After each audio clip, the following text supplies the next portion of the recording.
On today's episode of Old People This Week, we, the three of us, take on TikTok and the dopes who are mesmerized by it, plus Mattel's wicked mistake, monkey business in South Carolina, the ruby slippers, and of course, our Florida man story.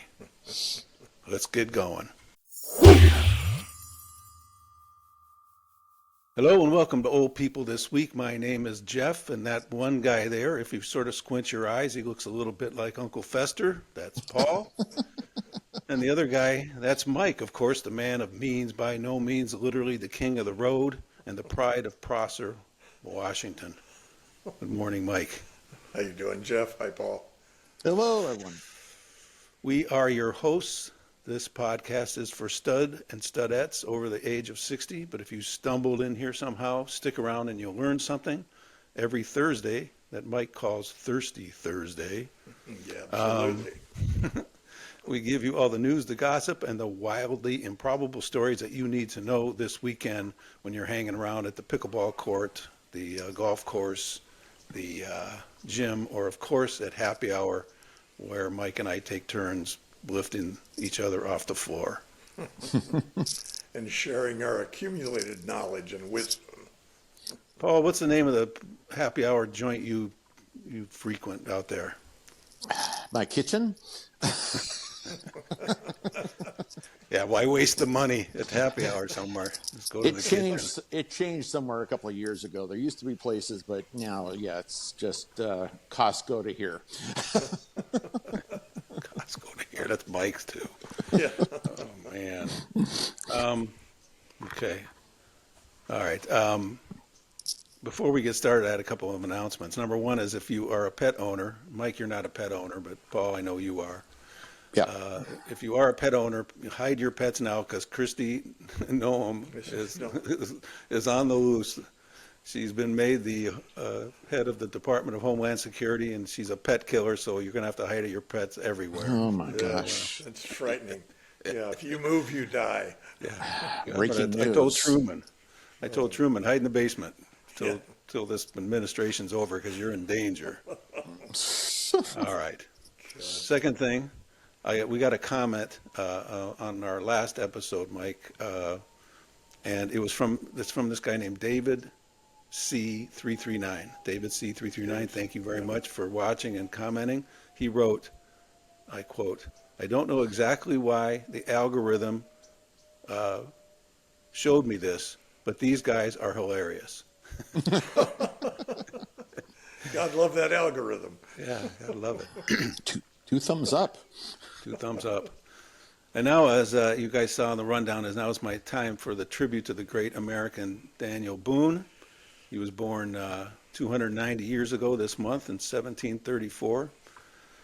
Here goes.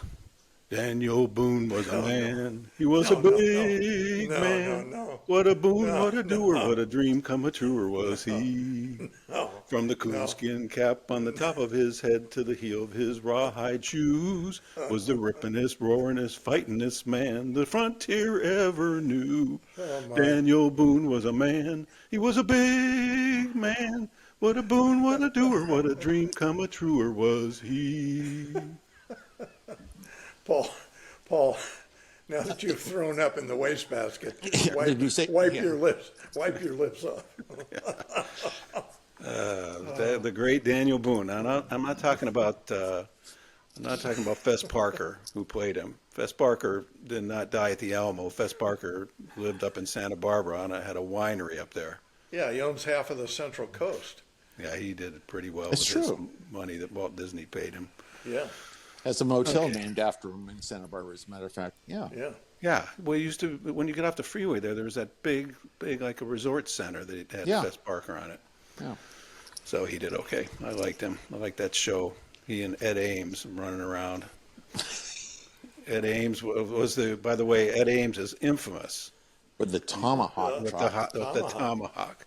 Yeah. Every guy our age remembers the tomahawk story, and I'm not going to go into it. Maybe I'll bring it up sometime and find the videos because you have to see it to believe it. Yeah, it's out on there. the Johnny Carson show. All right. As I've said before, guys, we, meaning people who are over 60, or in my case, over 90, We take a lot of crap from those who aren't yet 60 or so. And there's 1,000, websites, 1,000 YouTube places, 1,000, all kind of goofs on Instagram just about boomers. Yeah. So, and boomers, of course, were born between 1946 and 1964. That was the greatest generation. We were part of the greatest generation, no matter what they say. We gave the world a computer. Thank you, Steve Jobs. The internet, power windows on your car, color TV in your living room, water beds, and the greatest human being of all, Christy Brinkley. She's Well. 70 this year, by the way. And her only mistake in life was that she was too dumb and she married that idiot Billy Joel. What a waste of that time that was. Your singing ability and your choice of generational best woman ever, highly suspect, by the way. I don't want to know who your best of your generation woman was. That somebody from the 1940s, Ava Gardner, maybe. What's wrong with Ava? Nothing, actually. She tended to lead when we danced, but other than that, she was a great date. She was married to Mickey Rooney. How does that make you feel? Yeah. She had to hold him up to kiss him. Oh, right. I carried him around on her back. We gave these generations that followed us everything, and they have totally screwed it up. Everything. We gave them this beautiful thing, the internet, and they have mangled it terribly. They've turned it into a sort of a perverse Wild West show. And then on top of it, they got addicted to it, and they can't function without it. If I was that guy Putin over in Russia and I wanted to take over the United States, I'd simply arrange for the internet to be turned off for 3 or 4 days, and every one of these Gen X's, Gen Z's, Gen Y's, whatever, they would be down in their parents' basement where they live, sitting in a corner, whining and wetting their pants because they wouldn't know how to function. Frightening. They couldn't eat because they can't order in. There'd be no internet. Yeah, DoorDash would go belly up. They couldn't ask for help because there's no texting. And by the way, the species would entirely die out because there would be no dating apps and these fools wouldn't know what to do. So anyway, every generation after us has not only screwed up the internet, they've become addicted to the mindless entertainment that the internet presents. YouTube is pretty stupid, though I can't totally make fun of it since we're on it right now. We're using it. Yeah. Everything. I guess if you're over 60, it's okay, but it's not for anybody under 60. Instagram is kind of dumb, but TikTok is absolutely mind-numbing. And plus, you have the extra added benefit of the Chinese spying on you when you use it. Yeah, the Chinese Communist Party, our best friends. Yeah. So anyway, in the spirit of knowing what's going on with the younger generations, I went on TikTok this week and looked all over the place. And there is there's 9 billion videos on there, but I mean, a lot of it is self-help stuff, almost not self-help, but like you can learn how to cook, you can learn how to clean. I saw about 28 sites on just how to fold clothes, which was kind of addicting in a weird way. Pathetic. But they'll fold your clothes up like it goes from being a big pair of pants down to something that's about this big, and then you can throw it in your pocket and carry it around. Yeah, but what's frightening is to see the number of people who watch how to fold your clothes. Jesus Christ. That's my whole point. Is it's so they're so addicted to it that they just sit around all day and watch stuff like that. Mm-hmm. They're just passing their time. So, anyways, I picked out 4 videos that had a mind-boggling number of views on them, and I'm going to share them with you guys right now. And I want your honest opinion after we watch them. You can tell me I'm wrong, tell them they're great, or you can say whatever you want about them. The first one here is called Drunk Marathon, and let's roll it right now. I'm drunk. You're drunk. You're drunk. Let's go.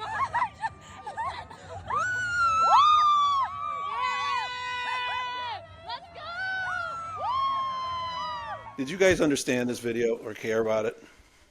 Well, you say clearly running the New York Marathon. I don't think she was. She was standing about 6 feet next to the guy with the camera. She looped around him, came up, jumped in his face, claimed she was running the marathon. She didn't have a bead of sweat on her skinny little forehead.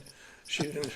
I mean, So you think she was not even running the marathon? She just No. she just glommed onto it. the whole thing was bullshit and made up. What do you, Paul? What'd you think?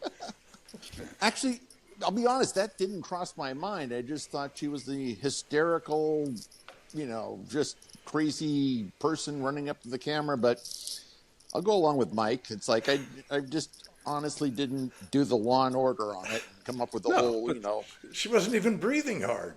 No, but the point was that why that's is she true. saying she's drunk? What's funny about that? That's the whole point of this thing. That's the question. And who cares? Nobody cares. Nobody cares. Nobody Okay, that's the cares. bottom line. Let's get to that quicker next time. Yeah, Nobody nope. cares. Yeah. Well, we All got right, more the second videos, one. so. The second one is called Voicemails from My Neighbor, and this is really a trip. So let's watch it. Sydney, listen, this might sound wild, but Hillary was cute. She's young, she's nice, she's got everything going for her. And Putin, after he takes Ukraine, might try to get Czechoslovakia back. So if she's not an American, I don't care what she is. If she's from planet Mars, I mean, she's welcome to live with me. We get along, I'll get married to her. All right, no sweat off my back. She's nice. I'm looking for somebody. Maybe we have 1 or 2 children. Who knows? But here's the bulletin. And when I go bye-bye, you can be the administrator, power of attorney, what have you, and she'll get mostly everything as a wife and mother of the kids, and you'll get something for the administration. Administration, okay? Administrator. All right, so it's up to her. But if she's a Czech subject, which I don't know, citizen or not, she speaks great English. I don't know if you noticed it, but it said this is episode 14, so this is like a comedy skit thing. First of all, I want to say this, is that if we make fun of somebody if you're walking down the street and you see a kid who's clearly mentally challenged, you start goofing on him, people will start yelling at you and stuff. This guy, I'm about to make fun of him. He's clearly on the spectrum, because nobody could absolutely think that you could just do a voicemail and convince somebody that they're gonna marry you. No. No. It was totally out of my mindset. This one was like beyond comprehension of, like audio and video going together, honestly. Yeah, again, who cared? Who cares? I mean, No, but it's just, right. But to the point there, Mike, is look, these people that are watching it, millions of people are watching it, have found it to be interesting. So what is wrong with this whole mentally challenged people we've left behind and gave the internet to, and they've screwed it up, and that's all they do all day is watch this dumb stuff. it's profoundly disturbing. That's what Yeah. it is. Profoundly disturbing. It is. Seriously, because Well, that's these bad. people. No, these people can't complete a sentence. They couldn't manually write something if they had to, and if this is how they spend all their time, and there are tens of millions of them doing this, we're screwed. Well, they're at work doing it too, at work watching it. Oh, they're everywhere. Yeah, break rooms all over the country doing it. God. All right. This third one here is by Red Bull. Red Bull is the company that makes the energy drinks, and they sponsor all sorts of sports, and they own sports teams all over the world, including in America. They own the New York soccer team. Yeah. So this is a big company. They got a big web presence, and they sponsor all sorts of competitions. And this one's a goofy competition from Sweden. Sorry. So just check it out. Nervös ut. Första knölen kommer där. Andra. Och nu! Och det ser vi ut! Och så balansplattan. Därefteråt är det viktigt. Utan första. Och nu är det beredd. Oj, aj, aj, aj, aj, aj. Det här går alltid. Och så balansbredden. Det kom upp. Då är det bara 60 centimeter. Är de med i matchen? Nej, men det här går aldrig. Hej och hår vad det är. Oj! Ja, men stabilt ändå. Oj! De tar sig igenom. Lite vingligt, men här kommer tippbredden. This one I kind of liked, and I'll tell you why. Yeah. Because I like goofy competitions like this, and with people may get hurt and they're falling into the water and they're just acting stupid and ridiculous. There used to be a television show on ABC called, what the hell was it called? Wipeout. Wipeout. And I'm telling you, my son Cade and I would sit and watch that thing every weekend, laugh. It had the same premise. You're basically doing some kind of a challenge, and then somehow you're going to fall in the water or get hit with a foam bat in the face or whatever you're going to have. But it was great. Exactly. No, I'm with you all the way on that one. I was like, I could watch that just because it was real people just being recorded, doing wacky stuff. Yeah, and there's currently a show that runs. It's on all the time, and it's like Whacked Out Sports. It's called Whacked Out Sports. Yeah. And it's the same kind of thing. It's guys trying to jump a moving freight train with a motorcycle, and obviously they wind up in the cargo compartment, not on the other side of the train. But it's a total shit show. But it's hilarious. Yeah, Hilarious. I know. That's all you have to do is type in fails and anywhere, and you'll see every one of these fails. But that's what spawned. That's not spawned by the internet. That was spawned when the first time somebody had a camera and you could turn it on your buddy when they were doing something stupid, like the guy who sticks a firecracker up his ass and he lights it. Right, and hence Vin DeBona's success for how many years? I mean, 50 years or more. Yeah. Yeah. That's right. I forgot. Every guy walking around with a cast uttered those famous words, "Watch this." Yeah. Yeah. What's this? Yeah, I've seen. Yeah, those are great. Anyway, that was a good one. So I like that one. Yep. All right, this last one here is the all-timer though, and this was when this was shown to me. It was sent to me by someone. They said this is the one that's really, really addicting and people love it. And it's called, well, this particular video, these are all cat videos, but this one is called "Don't Hurt My Mama" or "My Mommy." So let's watch this one.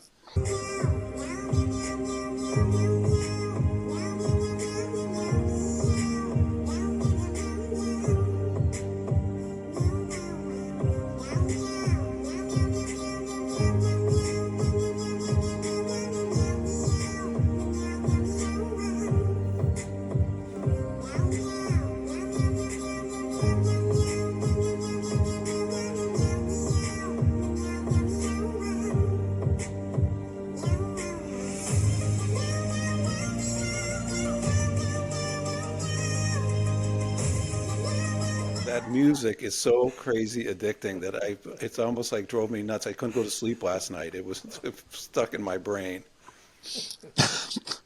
And someone's got to explain to me, how does that cat die from just getting hit with that glass? Oh, you put a lot more thought into this than I did. Well, also, they go to a human hospital. Why didn't they go to a veterinarian? Because they're cat people and they're crazy. They weren't cat people. I mean, they were cats, but they dressed up like real humans. But then clearly the dad, there's something wrong with him. He's found they're throwing glasses around and stuff. Any rate, so No explanation. This is what people are watching. This is what we've spawned in the generations after ours. We've spawned this kind of entertainment for people who don't have anything else to do. What did we do when we had downtime? We didn't have any internet or TikTok to get on. We were outside working. My dad was very good at pointing out shit that needed to be done and that I hadn't finished yet. That's fair enough. But the interesting part is when we were doing communication on these videos, there was MySpace, right? Where was your MySpace account? Yeah. And now there's something, we have Threads, and now there's something I never even heard of today called Blue Sky. It's a whole new one. Yeah. God knows where that offers. And Jeff gives you and me shit because we have an AOL account. Yeah. So it's cherished. That AOL account is cherished. Yeah, and it works. That's not even and it works perfectly well. And it's not even a company anymore. Can't even buy stock on AOL. It doesn't exist. There's no headquarters. Nobody knows anything about it except you still have that stupid tag on there. You wonder why I wear that T-shirt that says Luddite on the front. What does that mean? It's a Luddite. I'm an axe-dragging generational throwback. You are an ass-dragging generational throwback. You've perfectly described yourself. All right. So more TikTok, playing Check-In Chicken. So we found this on there. Somebody sent this to me of you two, or I think both of you did. And we're always talking about flying, and we were reporting last time we were together about people trying to sneak on flights early. So Mike, what is how do you play Check-In Chicken? And I look back on career-wise when Mary and I were both flying internationally. We We were on American Airlines 2 Million Mile Club. And we made a fine art of waiting till the last minute, booking international flights, whatever, to wait and booked so we could probably get a selection from among the best seats remaining instead of the first seats that the airlines allocate to single travelers or large groups that who can't sit together and things like that. Is that what it is? Is that what you're playing chicken with then? But you're saying playing chicken by saying I'm going to wait to the very last minute to go in and try to grab a couple of seats. Yeah, and there's some downsides. Obviously, you can wait too long and wind up either getting screwed out of a seat at all and have to take another flight, which you get compensated for, but nonetheless your schedule gets screwed up. Yeah. Or you wind up not getting a decent seat after all. But this has been going on for years and years, so it just amused me that it was like this new revelation. Yeah, been around for a long time. All right. Well, that was stupid. That's just somebody stupid who think they're young, think they've discovered something, and they haven't discovered anything. It's as old as the hills. Yeah. This other airline story I wanted to tell you about it took place at LaGuardia, which is in New York City. It's the closer airport to the city as opposed to JFK. And these people were all milling. Me explaining it doesn't do justice to the chaos at this gate when this raccoon falls out of the ceiling and starts running around. People are like think that there's like some kind of like a ET or some kind of creature just fell out of the sky, and they're running like crazy all over the terminal to try to get away from it. I love it. I'll tell you the number one animal that airports need, and that is airports need cats. There are more rats and rat boxes and rat traps at airports because behind the scenes of airports, for every restaurant you see, the back hallways, everything, there is like food, on the floor or something, always behind the scenes. It's a lot worse than what it is where there's the nice carpeting. LaGuardia has actually been remodeled really nice. There's a couple of terminals like where Southwest is that are like, absolutely looking like the top hotel in the country, as opposed to probably where Spirit is, where the raccoons are falling out. Yeah. Well, but what keeps them from just coming all of a sudden? A bunch of rats just start running around. I mean, I've never seen a rat in a terminal.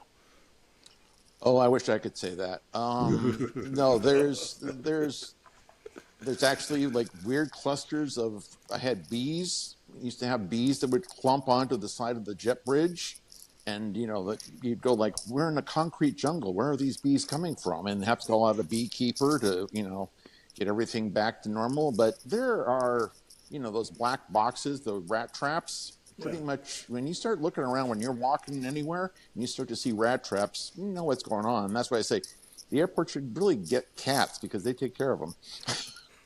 Will cats eat rats? They go and kill them. Yeah. Ooh, boy, I'd just pay to see that.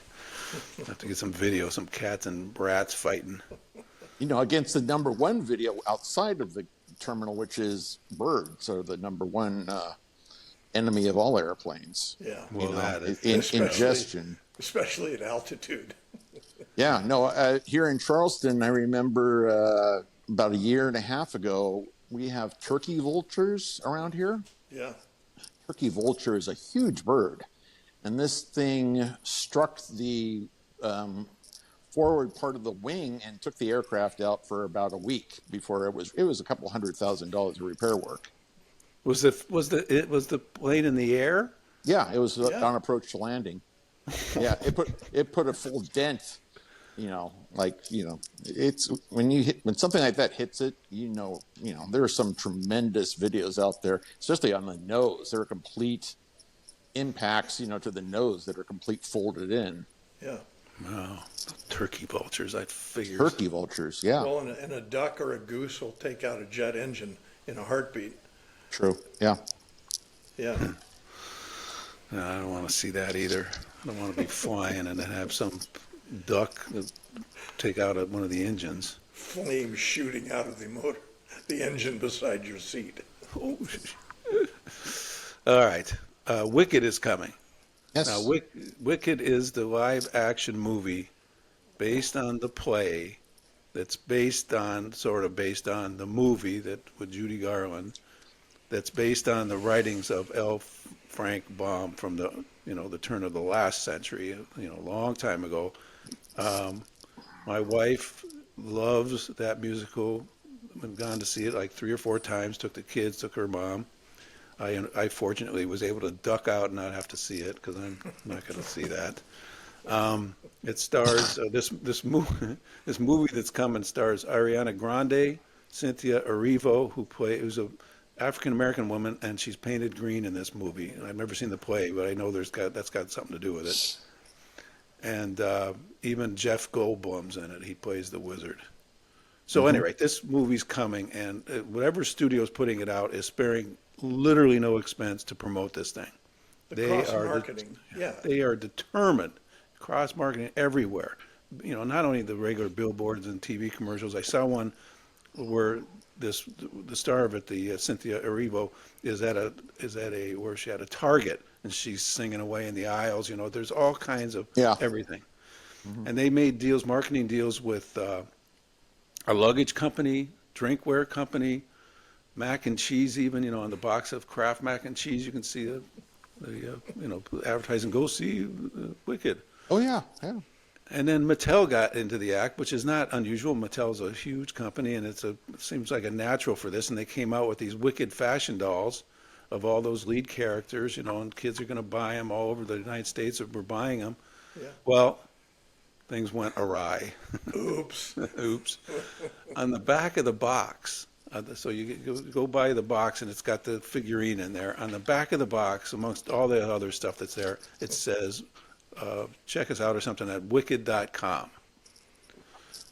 And somebody at Mattel they didn't check or whatever, they just put that on there. And then the rest of the executives, greenlit it, and then it went out like this.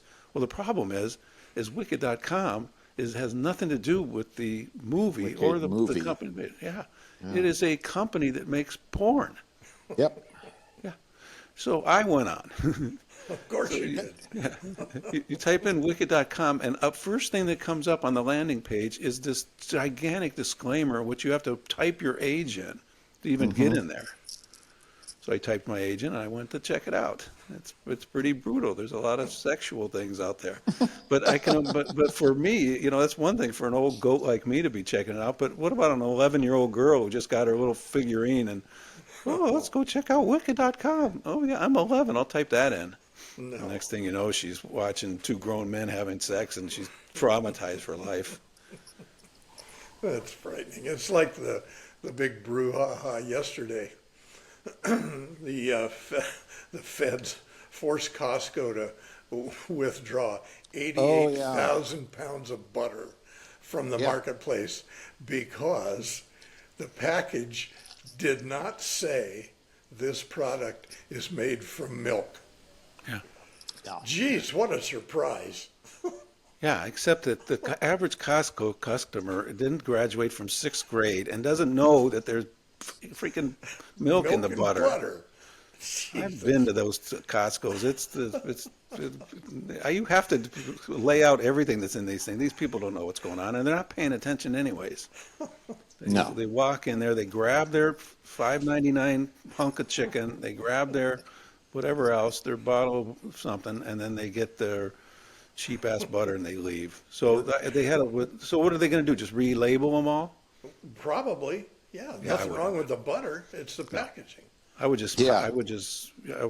hire all those Costco customers and just to give them all magic markers and all write made with butter on the side of it. Yeah, contains milk.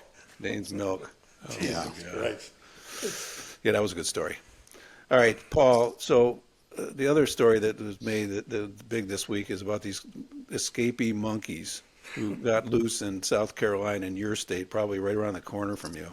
And probably, between you and your son down there. Yeah, it's like right in the middle. It's a place that's called Yemassee, South Carolina, and about 42 of them escaped. They've caught all but about 10 of them as of right now. And you see the video of this, and it's got barbed wire up on the fences, and it looks like some movie that's going to be made of this is not BJ and the Bear, by the way. This is like much more dramatic than that. But the interesting thing upon researching it further is there are like 4,000 to 6,000 monkeys in this complex. Jeez. And the average monkey in the business that Alpha Genesis runs there sells these monkeys for worldwide research, and monkeys go for about 10 to 20K a pop. Yeah. So they're making, Holy cow. Reese's monkeys go for 10 to 20K a pop, and they're all female monkeys. Make up your own joke there. Where's the males at? I don't know. But I Hey, like do the fact. did any of these monkeys talk like in the Planet of the Apes? I don't think so. The funny part to me is that the CEO is so upfront. This is like they call it Monkey Island. This place is so remote. I mean, there is no one down there, okay? And typical in a South Carolinian way is like they're trying to make money off of something, and they can breed monkeys and sell them. It's like, hey, you got a business. Yeah. Yeah, they got a business, all right. Well, wait till your door, somebody's knocking at your door and you open it up, Paul, and it's a monkey and he's asking you to come in and use your phone or something. Oh, yeah. No, it's very possible here. Because God knows what they're really doing with those monkeys. The front story is, oh yeah, we sell them for research. They're in there. Who knows what? There's no males. There's a bunch of crazy female monkeys running around inside this building. The male monkeys have all died from exhaustion. And you would probably find that some of these monkeys were at one time sold in China back in 2019. So, that's hey, right. let's get that conspiracy going. Yeah. You got that right. You got those. All right. So I'm going to tell you my monkey story. I think I've told this story before, right? So you guys have heard it, but I'm going to show a little my monkey picture here. Back in the day when I used to go to Mexico and party, which would have been right around the time that I met you, Paul, the early 80s. We would go, Jamie Batista and I was just going to say, Jamie Batista. We used to head down. We either park on this side of the border and walk over to Tijuana and party, or else we would take our car over there and take the chances and party down there. But at any rate, I'm down there one time with the guy Eric Boardman. You know him very well, Paul. He was the talent Mike on our show. He was the one of the stars. Well, not the star. The stars was this guy named Steve Edwards, but he was a correspondent on the show. And Eric we called him Mr. Mailman. He did a bit on the show every week. But anyway, Eric and I and this guy Scott go down to Tijuana. We go to a rooftop bar. So we walk up to the roof, and there's nobody out there. It's like 3 p.m, and sitting at the bar, drinking and smoking, is this monkey. The monkeys are specifically smoking. And Eric and I and Scott are like, what the hell? We're looking at this thing, and we notice over to the side, sitting there is a guy, this Mexican guy. We figure that's the trainer, and he's watching over him. And it was basically, the whole scam was set up simply for us to go over there and get our picture taken with him, and it would give him $5. So here is the picture. Oh, great. That's me in the black shirt there, with all that hair, by the way. You still have that black shirt. I still have the black shirt. I don't have the hair. And then Scott Senft is in the middle there. He was my college roommate. And I got another great story with him, but I won't even go into it. And then that's Eric, the talent on the other side there. And sitting in Scott's lap is the monkey that we saw smoking a cigarette and drinking a beer at a bar in Tijuana. I'm sure these guys appreciate you using their full names too. Yeah, they can get doxxed. Boardhead. I always called it Eric looks the exact same. He doesn't look any different. No, he looks the same. He's same. about 85 years old, and he looks exactly the same.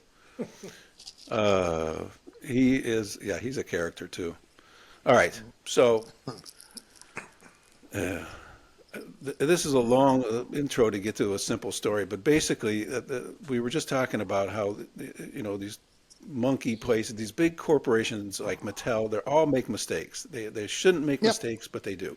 Yeah. And Mike and I have talked on this show a bunch about Boar's Head, this big corporate company, make their living selling, all kinds of bologna and ham and stuff, and they screw up and they give they got all listeria problems, and it's all over the United States. It's terrible. And how do they screw up when they're this big? Because they have one thing to do. I can't figure it out. Well, anyways, so this is a guy who gets, like us, who gets screwed by the corporation. So he's this guy. He's from Cleveland, where I'm from, or where I'm near.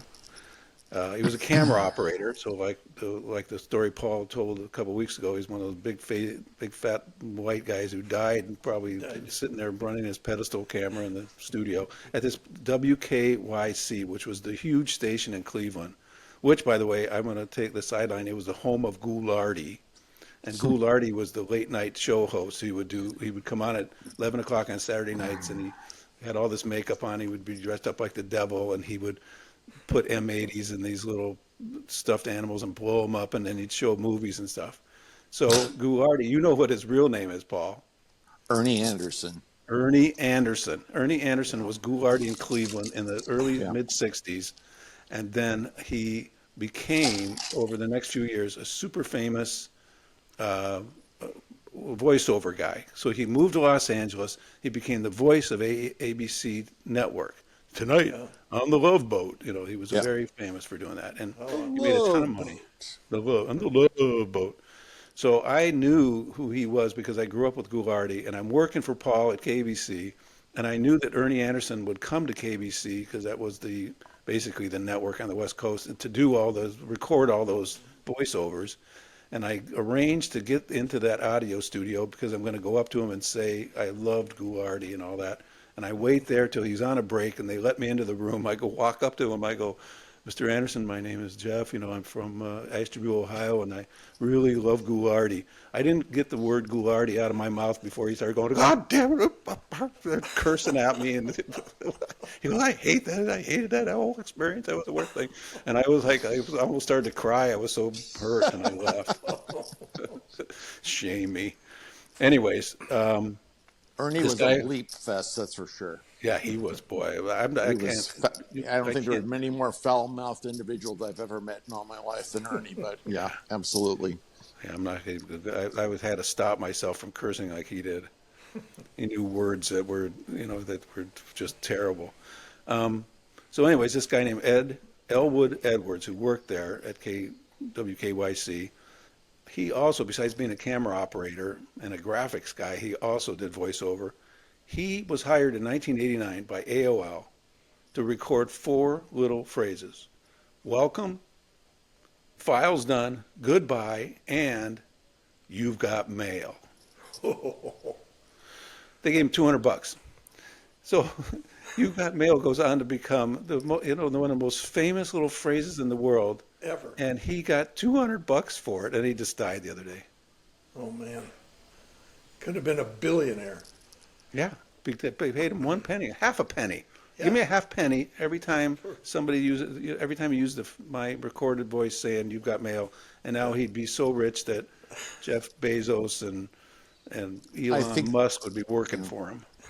It's too bad before he passed away he didn't meet the intermittent windshield wiper guy, because that guy was the same sort of story as well. Yeah. Oh, yeah? Yeah. He's created that and didn't get anything for it, and it's in every car in America and around the world. I think I saw a movie about that. Really? Yeah, about the guy who invented the windshield and then got screwed out of it. Yeah. Anyway, so I feel bad for him. I feel really bad for Elwood. He got his $200, and what does that buy? Nothing nowadays, especially. Red Lobster. All right. So let's move to New York City, where the Rockefeller Center Christmas tree came in. I'm excited about that. See that thing? It's huge. Yeah. Let me tell you how huge. 74 foot long, 11 tons of tree. God. 70-year-old tree from Massachusetts. I don't know if it's legal to cut down a 70-year-old tree, but they didn't care. So the next thing they know, they're dragging it into New York City and putting it up. Now, all I could think about was my old man, who always would go out and had these ambitions to buy the biggest tree that he could get, and they never fit in the house. He would drag them back there. My mom would scream at him, and he'd pull it into the house and then try to set it up, and the top would always hit the. So we lived in this tiny little house. The ceilings were probably 6 foot tall, and he'd try to shove a 9-foot tree in there to bend over. It's like something in a, one of these in a vacation movie or something. It's just ridiculous. And by the way, in those days, he would pile on the lights, and the lights were this big each, big giant lights, and then about 40 pounds of tinsel would go on, and all kind of ornaments, and the thing would be swaying around in the house, and use up what little electricity we had. You could practically see the thing on the outside of the house twirling around. He'd use up so much electricity. And anyways, that's what I was thinking about when I saw that tree. Well, the backstory on that tree was really cool. They ran a feature on it on the news the other night. There was a couple in Massachusetts, I think Westbrook, who planted that tree in their backyard the day they got engaged to be married. And It's cool. yeah, and so it grew in their backyard, and the wife passed away just a few months ago.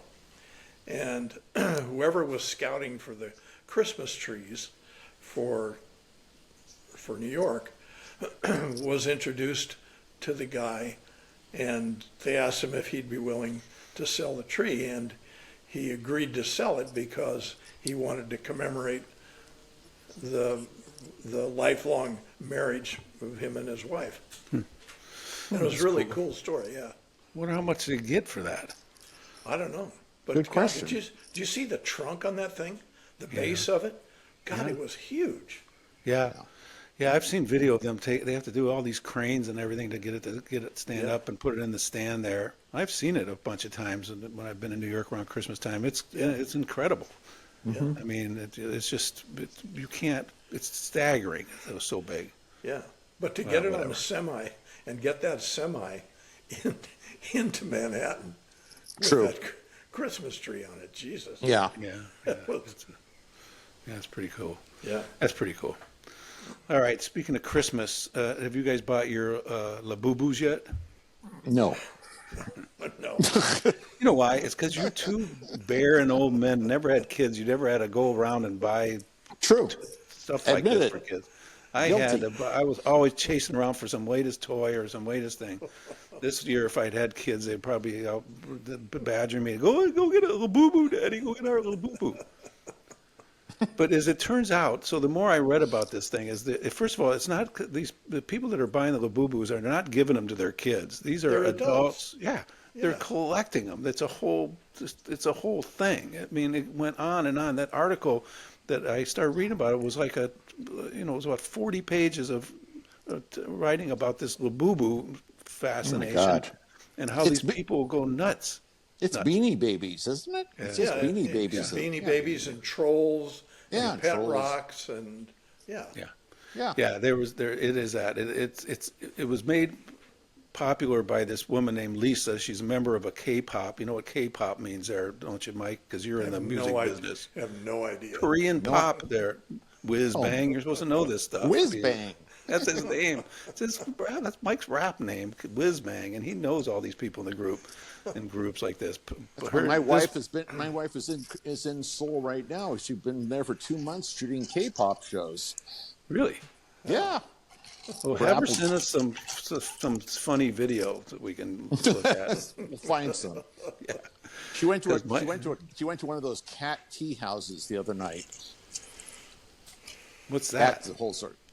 It's a tea house with this, literally hundreds of cats just roam around you. It's like, and you're not allowed to pick them up or anything. You can touch them, but they just roam around you, and it's like the cleanest place she said she's ever been to in her life.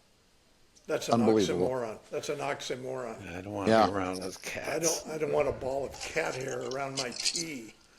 Well, somewhere we got to get more. Well, tell her I'll get to something. send video of that. Tell her to send video of herself in the cat house. Cat house, yeah.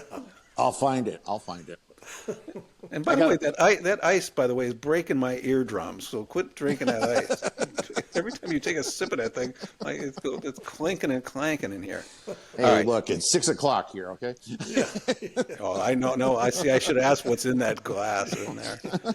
Anyways, this Lisa, a member of this K-pop group Blackpink, she posted a video on YouTube of her hugging one of these things. And by the way, they're not cute looking either. They're nasty. Yeah, they look like it says the description was, it's a rabbit, has rabbit-like ears and a nightmarish grin spread over a row of sharpened teeth. So this is not some kid thing you're gonna put in the bed with you and be all cuddly with. This sounds crazy. So the people that are selling this have really made a science out of it. They have the consumers going nuts. They'll do these midday drops, and then they'll post where the drop was at on Instagram, and all of a sudden, millions of people surround some toy store and try to break in there and get them, and get the first ones. And then they do it where they blind box them, where you don't see what's in the box. They just have one of the characters is in a box, and so these people get into a frenzy. They don't even know what they're buying. They just buy a box, and then they take videos of themselves opening it up to see what they have. And then there was a story about how there's one of those machines where the claw machines where you put there's toys in there and you put a couple quarters in there and you drop the claw back. Well, it had some of these Labubus in there, and people start breaking the windows to get into it and steal the Labubus out of it. That's like the story we did a while back, Jeff, on the pink Yeti coffee cups. Remember those? Yes. And people were stealing them. Yeah, that came and went. By the way, that whole water bottle, 40-ounce water bottle. About 8 minutes later, they were out of fashion. Yeah. But for a hot minute there, they were crazy. Yeah. Okay. All right, onward and upward.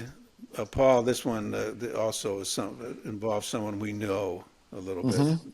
There's the story is about the ruby shoes that one of you guys sent me, and ruby shoes are the ruby shoes that were allegedly worn by Judy Garland in the movie Wizard of Oz, and now they're up for auction, and the price is up over $800,000. But this story is way more involved in that, and the only reason I know this, or Paul and I know this, is because one of our friends, his name is Reese. I won't say his last name because he'll kill me, but Reese, spelled, by the way, R-H-Y-S. Yeah, not spelled R-E-E-S-E, Reese, R-H-Y-S. Reese wrote a book about the ruby slippers and the saga of trying to find the real ruby slippers and what happened to them after the movie. First of all, there wasn't just one pair of ruby slippers when they filmed this movie. There was half a dozen pairs, and Judy Garland would wear ones for some scenes and wear some for the others. Some were just standing and never used, and they got all spread out all over the place when MGM went out of business, and they had this giant auction on the lot, and these shoes ended up in, these crazy people that are involved. He knows all the stories, but in this one, this guy named Michael Shaw, he bought them in 1970. That's when they had that big auction at MGM. And he kept them for all these years. He loaned them to a museum, to a Judy Garland museum in Minnesota. And of course, this crazy guy, got in there and stole them. And then it turns out the FBI were investigating him about something else, and they found the shoes there, and now they're up for auction. Yeah, the thief was a mafia guy. Yeah, that's what they said. He was a Really? mafioso. Yeah, he was mobbed He up. was a member of organized crime. But what he did was, and when I really read this thing, is though he stole the ruby slippers, and then he went back to the people that owned them, and he tried to extort them for money for them to pay him to get them back, and that's what they got him for. Genius. Wow. Yeah, genius. Genius. But when I first got to LA and I was hanging around, and there was people that were dealing in old school leftover MGM old studio stuff, and there was a black market for it. I've told this story before. I think I told you, Mike. A guy offered me an old Oscar one time. Yeah, you told me that. Yeah, $5,000. He goes, I got an Oscar. Yeah. I go, where'd you get an Oscar? And it was off. He'd got it out of somewhere off during that MGM huge auction. Somehow his story was that they hired about 100 people to come in and help catalog all this stuff, and those people that they hired were just lifting everything they could out of there, like this stuff, like clothes from the famous, movies and Oscars, all kinds of stuff. And this guy had an Oscar, and it was for something like it wasn't for like best actor or something. It was like scenic design or best cinematography or something. Yeah. And but from 10 feet away, sitting on your mantle, it's an Oscar. On the bottom of those Oscars, even back then, it says these are not the property of the person who won it. These are the property of the Academy of Movie Arts and Sciences. And if they catch you, it's not yours. They want you to donate it back to them, and then they can put it in their museum. Yeah. Speaking of which, where have you displayed your Emmy? It's sitting out there in the living room. I didn't put it on. I did, but anybody that's even remotely interested, passing my house by accident, I call them into the house. Yeah. I saw him the other day. He was driving around Old Town holding the Oscar out the window. He was driving around and honking the horn. Oscar, Emmy. As long as it's not the doorstop, you're doing okay. No, those are people I knew. That's like this guy I know, Bill Pruitt, who worked for about 6 or 7 years on that reality show on which those pairs of people would, have those chasing around. It was like a great race kind of thing. Oh, yeah. The Amazing Race? Yeah, the Amazing Race. Yeah. He worked on that, and every year Amazing Race would win the Emmy for the best reality show. And he was on stage every year, and he's got so many of these, and national Emmys, that they're all over the house. It pissed me off. Anyway. Sore loser. Yeah. All right, it's time for our Florida story, boys. Oh, boy. Let me get a hold of my armchair here. This guy that wrote this story that I read, he started out by saying Florida men love Walmart. It's that there are so many stories of we've had Florida men crawling around through the ceiling at Walmart. 2 Florida men that both exposed themselves at Walmart while driving motorized carts, and even a Florida man who set up a meth lab in a Walmart parking lot. Attaboy. Yeah. There we go. All right. But this one is classic, even next to those. So this dude, who knows what he was high on or how screwed up he was, but he's carrying a machete for some reason. He steals a $350,000 excavator, which is one of those big. I'll show you a picture of it here.